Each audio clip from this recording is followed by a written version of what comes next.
One hot afternoon in Lagos, something terrible happened. A man called John Samuel decided to do something very bad. John Samuel had just come out of prison. He had spent 6 long years there because of armed robbery. Many people thought prison would change him.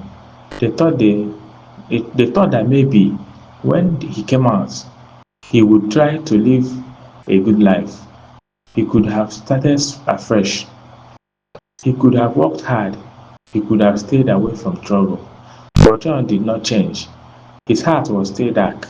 Instead of peace, he chose violence. Instead of honest work, he chose crime. It was August 18, 2025. The place was Allen Avenue in Ikeja, one of the busiest parts of Lagos.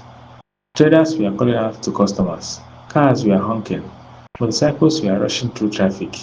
Everybody was busy with their own business. In the middle of the busy street was a man called Gbenga Obama. He was a businessman. Around his neck, he wore a shiny gold necklace. The necklace sparkled in the sun. John Samuel saw him. He wanted that necklace. He wanted it badly. Without warning, John Samuel pulled out a gun, a small but deadly English pistol. Before anyone could stop him, he raised the gun, pointed it at Gbenga, and pulled the trigger. People screamed. Some ran for cover. Others froze in fear. Gbenga cried out as the bullet struck him. Blood stained his clothes. He fell to the ground in pain, but John did not care. He bent down, snatched the gold necklace, and took other valuables from Gbenga. Then he looked up. His friend was waiting nearby on a motorcycle. The engine was already running. John Samuel jumped on the bike. In a flash, they sped away, disappearing into the chaos of Ikeja traffic. The whole attack took only seconds, but for the people who saw it, it felt like a nightmare that would not end. Everyone thought it was Everyone thought John Samuel had escaped, but there was one thing he did not notice. On the street, high above the road, was a CCTV camera. Quiet, still, watching. That camera saw everything. It saw the moment John raised his gun. It saw him fire at Gbenga. It saw him bend down to take the necklace. It even saw him run to the waiting motorcycle and escape. The police later collected the video. They studied it again and again. The face was clear. The robber was John Samuel. Meanwhile, Gbenga was rushed to the hospital. He was badly wounded. The people feared for his life. Doctors worked quickly, trying to save him. By God's grace, Gbenga survived. After days of treatment, he became strong enough to leave the hospital.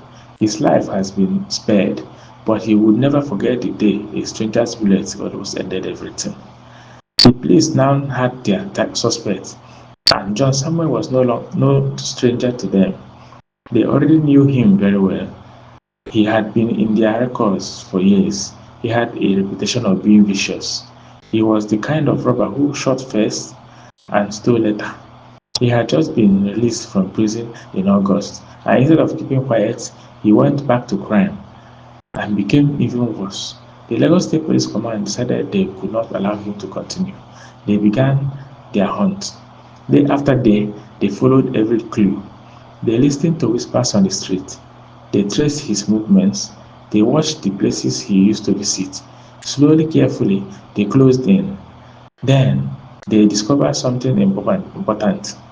John Samuel was hiding in Ebe. That was his safe house.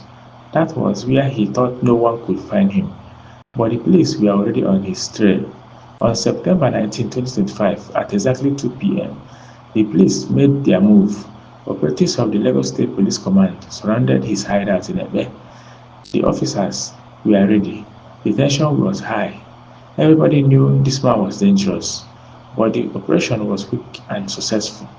John Samuel was captured. This time, there was no escape. The man who thought he could shoot and run was finally in handcuffs. At the police station, John Samuel was questioned. He confessed openly.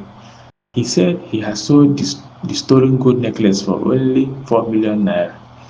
The necklace what was worth far more than that, but criminals often sell valuable items cheaply just to get fast money.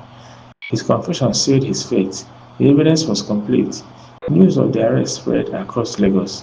People were relieved. A dangerous criminal was finally off the streets. Now John Samuel will face the law. His days of robbery and violence are over. The police are still looking for the friends who helped him escape on that motorcycle. And when they are caught, they too will face justice.